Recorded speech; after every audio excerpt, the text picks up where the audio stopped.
In this quick tutorial, I'm gonna show you how you can create image using Perplexity AI. Here as you see, I generate this image using this prompt. Create an image of a man who is sitting on a branch beside beach. So first thing we need to do to create an image using Perplexity AI, you have to log in Perplexity AI, then click on new chat. In the prompt box must mention to create an image, then you can write your prompt.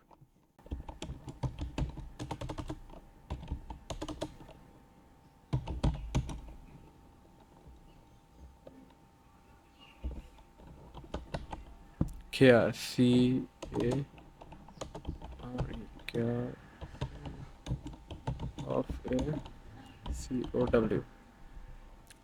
My prompt is create an image a man carrying of a cow. Then hit enter. It will take few time to generate image. Just wait few moment. Here as you see, Perplexity AI successfully generated the image. In this way, you can generate image using Perplexity AI. If you found this video helpful, please like this video and subscribe our channel. See you in the next video.